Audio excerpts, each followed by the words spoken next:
Qué bueno volver a encontrarnos en este espacio en armonía con Dios, entendiendo los caminos y planes de Él para tu vida. En esta ocasión nos encontramos estudiando un texto a la luz de la primera carta de Juan, capítulo 4, versículos del 1 al 6. Y dice la palabra del Señor: Amados, no creáis a todo espíritu, sino probad los espíritus si son de Dios, porque muchos falsos profetas han salido por el mundo. En esto conoced el Espíritu de Dios. Todo espíritu que confiesa que Jesucristo ha venido en la carne es de Dios. Y todo espíritu que no confiesa que Jesucristo ha venido en la carne no es de Dios. Y este es el espíritu del anticristo, el cual vosotros habéis oído que viene y que ahora ya está en el mundo. Hijitos, vosotros sois de Dios y los habéis vencido, porque mayor es el que está en vosotros que el que está en el mundo. Ellos son del mundo, por eso hablan del mundo y el mundo los oye. Nosotros somos de Dios, el que conoce a Dios nos oye, el que no es de Dios no nos oye, y en esto conocemos el espíritu de verdad y el espíritu de error. Desde que tengo uso de razón, me ha gustado el sentido común desde muy pequeño. Dicen que es el menos común de los sentidos. No lo enseñan en la escuela, mucho menos en la universidad y tampoco en nuestras casas. Mm, Ahora que soy cristiano, lo asocio con ese espíritu que tiene todo el creyente, que lleva consigo. Permítame iniciar con esta pequeña ilustración de algo que leí en un magazine, en New York Times, y lo adapté un poco para hacer un abrebocas al tema de hoy. Y habla respecto a la muerte precisamente del sentido común. Esto es un obituario, lo que comúnmente o antiguamente mejor se hacía cuando moría alguien. En la funeraria se leía algo respecto a esa persona que murió. Y decía este artículo algo como esto: sentido común, descanse en paz. Hoy lloramos la muerte de un viejo amigo, sentido común, quien estuvo con nosotros durante muchos años. Sentido común vivió bajo simples y eficaces consignas: no gastar más de lo que se puede ganar, y estrategias tan efectivas como que los adultos y no los niños son los que están a cargo. Sentido común perdió terreno cuando los padres atacaron a los maestros por haber hecho un trabajo que ellos mismos habían dejado de hacer al disciplinar a sus ingobernables hijos. Declinó aún más su salud cuando permitió a las mujeres abortar por el hecho de no arruinar sus vidas o sus cuerpos. Y cuando se abrieron la cantidad de demandas a los padres por corregir a sus hijos, acusándoles de maltrato psicológico. Sentido común perdió el deseo de vivir cuando las iglesias se convirtieron en empresas y los gobiernos en asesinos de su propio pueblo. El pobre sentido común recibió una tremenda paliza cuando una persona llegó a no poder defenderse de un ladrón en su misma casa sin que el ladrón lo demandase primero por asalto. Cuando son los civiles los armados y no el ejército. Sentido común finalmente renunció a la voluntad de vivir, luego que se admitiera que un hombre se hiciera mujer por el simple hecho de no sentirse hombre, y se le concediera la facultad de casarse con otro y aún más de adoptar un niño y darle una familia, entre comillas, normal. Y finalmente murió sentido común ante la pérdida del criterio en el desorden caótico de las falsedades. A sentido común le precedieron en su muerte sus padres, la verdad y confianza. Su esposa, discreción. Su hija, responsabilidad. Y su hijo, la razón. Pero hoy día aún sobreviven 4 de sus hermanastros. Yo no me dejo, lo quiero hoy mismo, hoy mismo. Eso no me incumbe y los demás están equivocados. No asistieron muchos a su funeral, la verdad, ya que muy pocos se dieron cuenta de que sentido común ya no está con nosotros. ¿Y a qué voy con este pequeño relato a manera de introductorio? De que estamos viviendo en la generación que nació cansada y que decidió dejar el sentido común a un lado. Nacieron teniéndolo todo, pero al mismo tiempo teniendo nada. Mi predicación está dirigida a esa nueva generación que está ahora viviendo lo que está viviendo en estos tiempos, pero también a estos adultos que sin distinción se están envolviendo sin darse cuenta en las corrientes de un mundo pluralista y relativo, carente de certezas que nos han convertido en personas demasiado condescendientes y pasivas. Perdón. Chicos, hoy más que nunca estamos invadidos de información y mucho de esto nos está llegando a diario por todos lados, los medios de comunicación, las redes sociales, estos celulares, y estamos interiorizando hasta el punto de convivir con dichos planteamientos y aceptarlos sin darnos cuenta.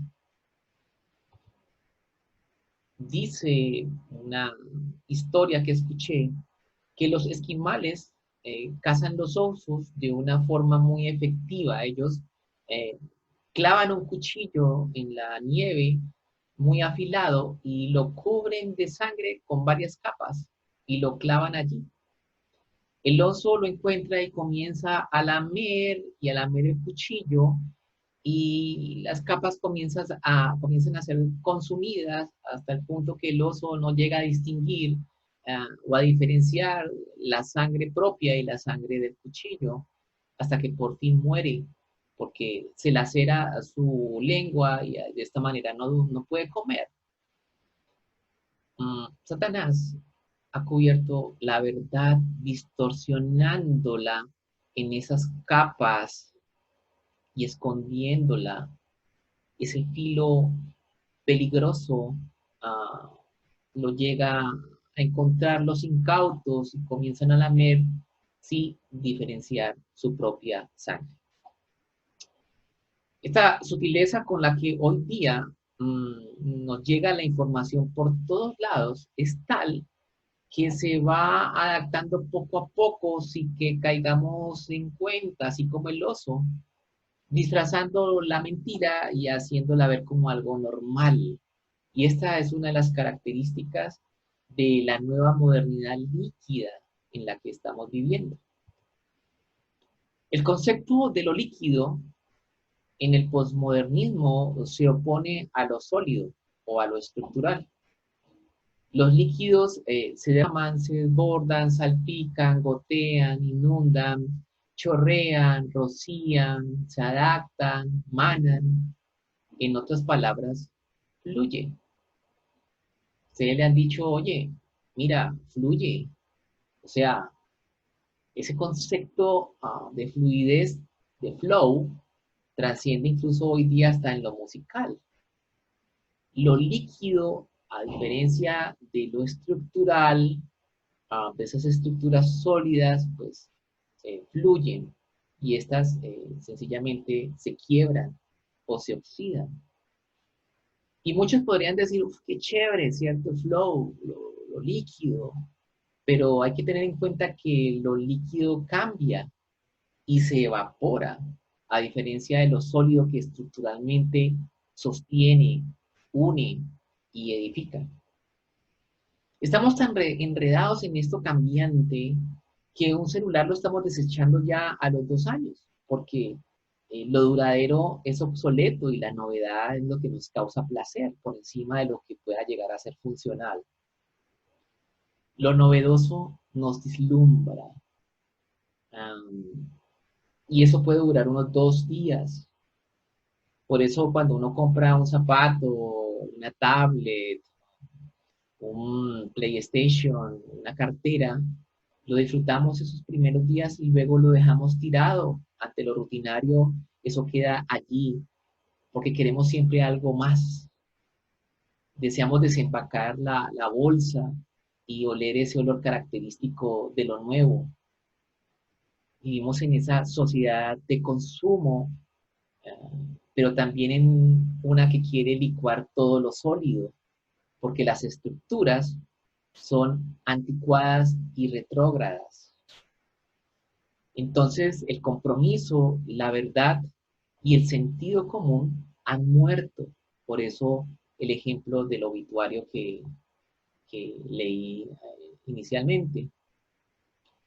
Durante ese primer siglo, la fe se vio duramente confrontada por las falsas enseñanzas provenientes de una corriente ideológica que se llamó los gnósticos. Ellos decían que el espíritu y el cuerpo eran distantes, eran opuestos, que lo material era malo y que la creación era corrupta, por lo que entonces Jesús no pudo haber sido humano. Y se levantó entonces en esta época una serie de enseñanzas que contradecían la encarnación de Cristo. Y este conjunto de enseñanzas pues difamaban todo lo que era el plan redentor de Dios para la humanidad.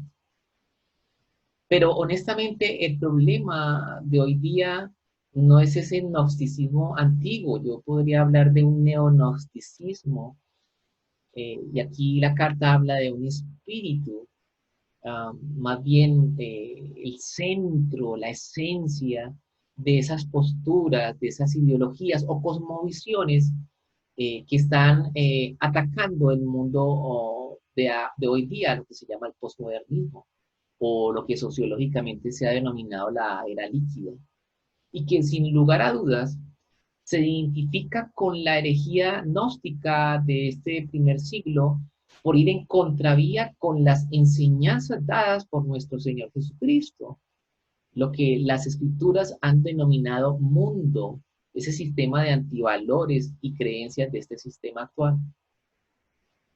Juan cita en la carta una palabra clave, dice probar los espíritus, y por ello he titulado este mensaje como testeando ando, probando lo que es verdadero. Testear es un extranjerismo que viene de test. Significa someter algo a prueba o control. En mi área profesional, la calidad es importante y se someten a prueba todos los productos para ver si cumplen con la función para la cual son destinados, permitiéndonos diferenciar si son buenos o no, si son aptos o no, si están cumpliendo esa función. Es así como, por ejemplo, las vacunas, y hablando de esto hoy día tan de moda, pues dependen de muchas pruebas, por eso no sale la noche en la mañana, hay que hacerles pruebas de efectividad, de inocuidad, de temperatura, y de esta manera salen al mercado porque hay que asegurarse que sea más beneficioso que perjudicial.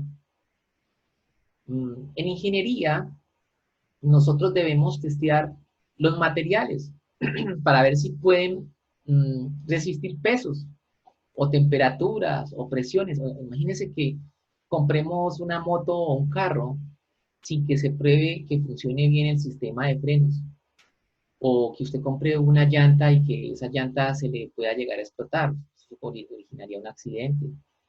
Esto se llama control de calidad y lleva un sello de garantía como el que están viendo ustedes en pantalla.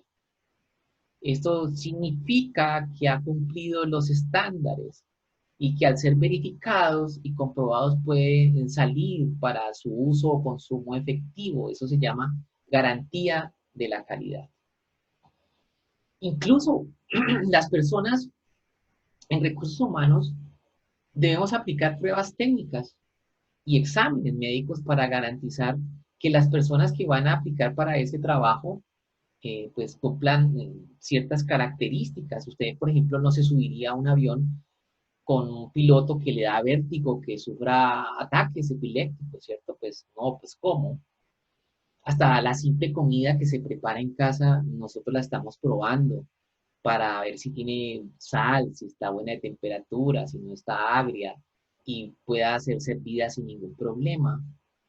Hoy todo día, hoy todo en la actualidad se testea, hasta el aire que respiramos y la comida que nosotros compramos en el supermercado. Ahora, en esta carta, Juan nos está diciendo que en un mundo lleno de falsedades, nosotros debemos probar, debemos testear si son de Dios o del mundo. Pero ¿por qué es necesario esa prueba? Y yo propongo tres razones a la luz del texto que estamos estudiando. Lo primero es que es necesario para desenmascarar la mentira del mundo. Y voy a ampliarme aquí en el versículo 1. Dice, amados, no creáis a todo espíritu, sino probad los espíritus si son de Dios, porque muchos falsos profetas han salido por el mundo. Juan ha venido enseñando en la carta y específicamente aquí, en el capítulo 3, de cómo debe vivir alguien que ha nacido de nuevo y que ha sido considerado como un hijo de Dios, un hijo de luz y no de las tinieblas. Desde el capítulo, del versículo 4 del capítulo 3 hasta la primera parte del 10 enseña que debe vivir evitando el pecado. Y a partir del versículo 10 hasta el versículo 24, deja entrever esas evidencias de ese amor con hechos. Y luego concluye que podemos estar seguros de permanecer en Dios obedeciendo y que esa seguridad la brinda el Espíritu que Él nos ha dado, es decir, el Espíritu Santo. Y ya comienza aquí el capítulo 4 y pensando en ese Espíritu que nos ha dado, es decir, el Espíritu de Dios, el Espíritu Santo, Juan hace entonces ahora referencia de otro Espíritu.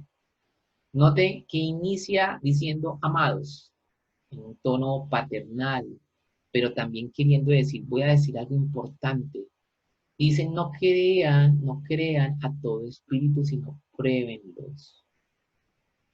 Mm, lo importante es que aquí no es una sugerencia, es un imperativo, no creáis.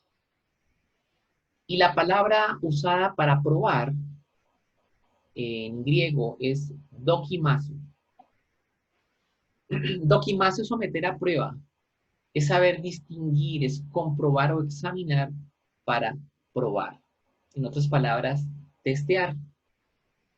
El reto para nosotros es probar los espíritus, pero no son esos espíritus que usualmente pensamos que hay que amarrarlos, que hay que zapatearlos. No. Es reconocer la esencia de las enseñanzas y sus maestros que han camuflado maliciosamente la verdad en estos tiempos y es allí donde radica un problema bastante serio. No voy a mostrar estos videos, pero son dos ejemplos muy claros. Uno, por ejemplo, lo que se está mezclando es la ideología de género. Está adquiriendo una fuerza tremenda en estos tiempos, ¿no? Está deteriorando esta cultura de LGTBI, por ejemplo, el núcleo social, lo que es la familia. Y entonces el sentido común se extravía en un escenario de confusión que está servido a la mesa y que las nuevas generaciones se lo están bebiendo todo. El político alemán Paul Joseph decía que una mentira repetida demasiadas veces se convierte en una verdad. Y qué tremendo, ¿cierto? Porque no hay nada más peligroso que una mentira dicha con vehemencia, con seguridad, con total convicción. Y precisamente hablando de alemanes, uno no puede entender cómo este líder Adolfo Hitler, fue apoyado por toda una sociedad, por una Alemania eh, que fue condescendiente con una barbarie como el holocausto judío. Familias cristianas alemanas les llegó a importar cinco hoy de los campos de concentración como los de Auschwitz, sin que les originara ningún repudio con esas masacres y genocidios de personas como fueron los judíos, de pueblos, sin hacer ningún pronunciamiento, ni tanto la Iglesia Católica ni la protestante, exceptuando algunos pocos predicadores, entre ellos el predicador alemán Dietrich Bonhoeffer. Pero si vamos a hablar en términos generales, el mundo estuvo en silencio. Y llega uno a conmocionarse con la naturalidad con la que se comienzan a aceptar esas posturas. Uno oye entrevistas hoy día de hombres que se están convirtiendo en mujeres y mujeres en hombres, que están adoptando niños, que se están haciendo cambio de sexo y lo expresan con tanta naturalidad, ¿cierto? Pero hay algo que está mal en todo eso. Hay una desarmonía. La creación guarda un orden, una armonía. Los componentes de una célula están armonizados, los colores armonizan, pero en esta época que vivimos, la armonía y lo estético ya no valen nada. Lo grotesco es lo que está primando sobre lo estético, por ejemplo. O cómo nos podemos entender que eh, una, en las ropas, por ejemplo, en los jeans, un roto se vea bonito, o unos tatuajes se comiencen a formar en los cuerpos y desdibujen totalmente lo que es la belleza de la piel natural. Al fin y al cabo, en un manicomio, la insanidad es lo normal. Y en esta locura llamada posmodernismo, hasta lo moral depende de cada uno. Ahora, el creyente sabe que existe lo moral y lo inmoral, pero lo tolera y eso es lo tremendo. Se adapta. Otro ejemplo que estábamos viendo es lo de las redes sociales. Es un camuflaje espiritual allí en el cual se está adaptando, ¿cierto?, a esta sociedad y es bastante preocupante. El uso de las aplicaciones, el uso de estas redes sociales crea una adicción, está robando el tiempo en los hogares, en el trabajo, está distrayendo la atención. Científicamente incluso se ha comprobado que el consumir esto a niveles bastante amplios, pues genera altos niveles de dopamina y esto produce un efecto similar a lo que son las drogas. Por eso, cuando se consume bastante estos medios, hay fatiga y hay unos síntomas como de depresión. El sentido común entonces nos debe decir qué hacer frente a lo que hay detrás de este espíritu, ¿cierto? Hay un documental incluso que está en Netflix que habla sobre el dilema de las redes sociales y fue tendencia aproximadamente hace unos 15, 20 días a nivel mundial. Se lo recomiendo para que lo vean. El llamado es a tener sentido común, pero ahora desde la óptica de la fe, nosotros lo denominamos discernimiento espiritual y eso lo da el Espíritu de Dios que habita en el verdadero creyente, que lo hace ser de la verdad, que lo ilumina en la penumbra y que lo hace apto para distinguir entre lo profano, entre lo falso, entre lo errado, entre lo oscuro, que está aparentemente revestido de bondad y de verdad. Pero el probar o el filtrar o testear los espíritus no solo es necesario para distinguir entre la verdad y la mentira, nos sirve también para reconocer quiénes son de Dios, versículos 2 y 3. Y ese es nuestro segundo punto. En esto conoced el Espíritu de Dios. Todo espíritu que confiesa que Jesucristo ha venido en carne es de Dios, y todo espíritu que no confiesa que Jesucristo ha venido en carne no es de Dios. Y este es el espíritu del anticristo, el cual vosotros habéis oído que viene y que ahora, miren esto, ya está en el mundo. Los gnósticos de los tiempos de esta carta no creían, como lo dije antes, en la encarnación de Jesús, por lo cual el espíritu que está en esa ideología no es de Dios. Y si no es de Dios, pues es de su opuesto, es opuesto a Cristo. Entonces es un espíritu, dice Juan aquí, de anticristo. Personalmente creo que no es una entidad, no es una persona aquí en el contexto de lo que está hablando Juan.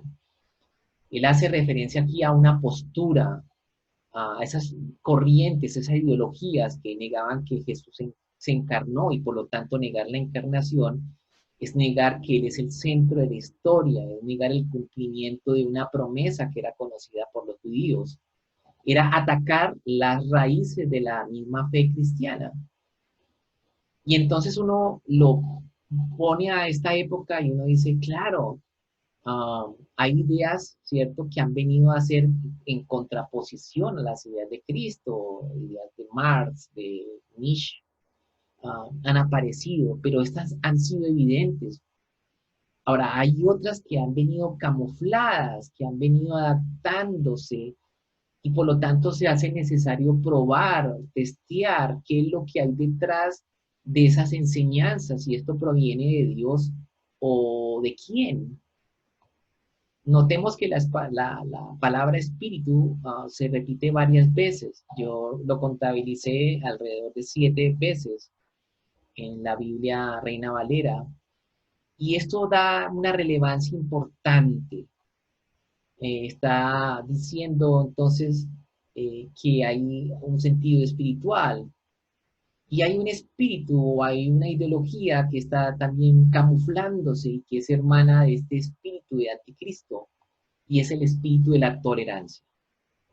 La tolerancia es una característica del posmodernismo.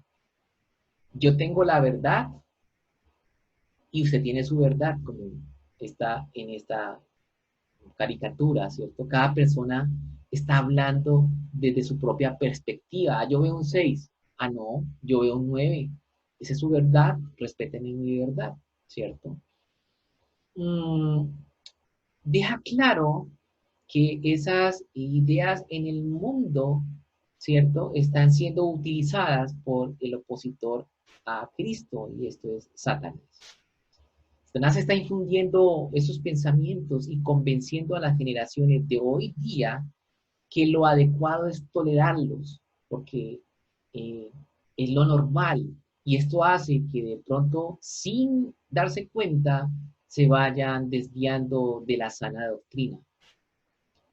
El apóstol Pablo en segunda de Corintios, capítulo 11, versículo 14, lo ha mencionado, que el engañador, el espíritu de engaño, se ha disfrazado como un ángel de luz, y que presenta de una manera inteligente la mentira hasta que logra engañar al hombre, indicándole que lo más noble es ser permisivo, es ser abierto, que ser veraz.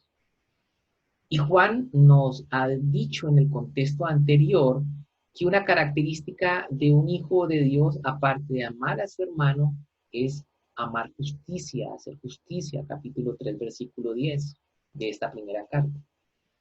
Y esto en las escrituras de amar justicia es repudiar los actos de maldad, es repudiar la mentira y las impurezas que ofenden a Dios. Y Pablo ya nos ha animado a examinar que lo que agrada a Dios no debe ser tolerado.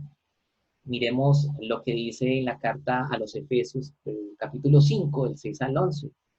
Dice que nadie os engañe, y en otra versión dice que nadie los seduzca con palabras vanas, pues por causa de estas cosas la ira de Dios viene sobre los hijos de desobediencia. Por tanto, dice Pablo, no seáis partícipes con ellos. En otras palabras, no se amangualen, eh, no lo toleren, porque antes erais de tinieblas, pero ahora soy de la luz en el Señor. Andad como hijos de luz, porque el fruto de la luz consiste en toda bondad. Miren que habla de justicia y verdad. Y aquí vuelve a usar el verbo examinar, examinando, doquimazo, y lo hace en gerundio, es decir, es un presente activo, probando, testeando continuamente qué es lo que agrada al Señor. Y no participéis, un imperativo, en las obras estériles, es decir, sin fruto de las tinieblas, sino más bien desenmascarelas. Y me llamó la atención el término desenmascarar. Es decir, debemos sentar una postura frente a la verdad de Cristo, del Evangelio. Y esto seguramente pues incomodará a algunos. Seguramente otros se irán de nuestro lado, pero la verdad no puede ser negociada. Ni sucumbir sobre la tentación de la apertura a la cual nosotros nos estamos acostumbrando. A muchos no les va a gustar lo que está escuchando en este video. Y es que la verdad debemos fijar una posición de una forma amorosa, pero también radical. Y un tercer aspecto por el cual es necesario probar es una necesidad sí, una necesidad para confiar en Él. Es necesario para confiar en el versículo 4 al 6. Dice, hijitos, vosotros sois de Dios. Fíjense la certeza con la que Juan habla. Y los habéis vencido, porque mayor es el que está en vosotros que el que está en el mundo. ¿Quién es el que está en nosotros? El Espíritu de Dios, ya lo ha dicho en el versículo 24 del capítulo anterior, el Espíritu Santo. Ellos son del mundo, por eso hablan del mundo y el mundo los oye. Y aquí hay una segunda realidad. Nosotros somos de Dios y el que conoce a Dios nos oye, y el que no es de Dios no nos oye. Y esto realmente también es muy real y triste. No nos quieren escuchar. En esto conocemos el espíritu de verdad y el espíritu de error. Juan, en un tono muy amoroso, pastoral, dice, hijitos, ahora promulga esas verdades, ¿cierto? Una certeza que nos brinda una seguridad en un mundo actual donde todo es relativo, y habla de la convicción de que somos de Dios, en oposición a ellos que son del mundo. Indica esa verdad de que quien es de Dios, pues oye lo que es de Dios. Y aquí oír es el verbo okouo, que da la idea de aquella persona que escucha para atender, para obedecer. Es así como Juan en el Evangelio, en el capítulo 10, lo ha mencionado, ¿cierto? Mis ovejas oyen mi voz. Eh, el Señor Jesús está hablando aquí. Y yo las conozco y me siguen. Y mis ovejas oyen, eh, con ese verbo okouo. Y es alentador escuchar esta promesa dada por el Señor Jesucristo, de no ser arrebatados de la mano del maligno. Ahí mismo en el Evangelio dice, ellas conocen mi voz y me siguen y yo les doy vida eterna y no perecerán jamás, ni nadie me las arrebatará de mi mano. Y qué bueno, ¿cierto? Escuchar eso eh, en cuanto a que no vamos a ser desprendidos de la mano del Señor, aún en estos terrenos en los cuales nosotros hemos cedido a nuestros criterios como creyentes frente a las posturas actuales. Juan nos recuerda que el mal está derrotado, ¿cierto? Y aunque es desalentador saber que en el futuro hasta muchos de los elegidos van a ser engañados, Él nos está diciendo que mayor es el que habita en nosotros, el Espíritu Santo, que ya mencionaba anteriormente, es victorioso y que ese Espíritu nos da también la victoria aún por encima de lo que está gobernando este mundo. Es decir, el Espíritu Santo que habita en el creyente rechazará todo lo que venga del mundo de las tinieblas. Es como ese sello de calidad que aprobará o desaprobará lo que pueda estar contaminado. Por eso el mundo oye a lo que proviene del mundo. Hoy día los falsos maestros son muy populares. ¿Por qué? Porque al igual que los falsos maestros de las escrituras, le están diciendo a la gente lo que la gente quiere escuchar. Por eso nadie quiere escuchar ya la verdad. Y Juan lo advierte aquí en el versículo 6, que los que enseñamos con fidelidad, pues seremos rechazados porque la gente no quiere que se denuncie su pecado ni quiere escuchar las exigencias a un cambio de conducta en este mundo desenfrenado y posmoderno. Entonces urge tener discernimiento para hallar la verdad en medio del error. Y debemos probar los espíritus en este mundo, pero habrá también que probarnos a nosotros mismos, hacernos una autoevaluación profunda y sincera que revele si nos hemos contagiado por ese virus solapado de esta posmodernidad, si hemos acariciado sus obras sutiles, si nos hemos acomodado en un rincón del conformismo y hemos metido esa luz que debe estar allá encima, por debajo de la cama, por temor o negligencia. Finalizo citando a René Padilla. Dice, como la comunidad del reino habitada por el Espíritu Santo um, es claramente llamada a ser una nueva sociedad, una tercera fuerza, junto con judíos y gentiles, no debe ser equiparada con el reino, pero tampoco separada del mismo.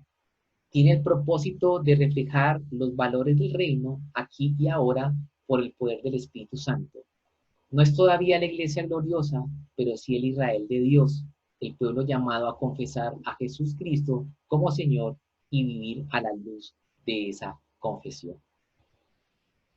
El mundo necesita escuchar y aunque no quiera hacerlo, la verdad deberá ser promulgada. La voz profética del pueblo de Dios debe alzarse para ondear la bandera de la verdad, la justicia y el amor. Que en estos tiempos de posmodernismo y de confusión podamos ser claros y contundentes en hablar las certezas que el Señor Jesús nos ha dejado. Un gran abrazo y muy buenos días.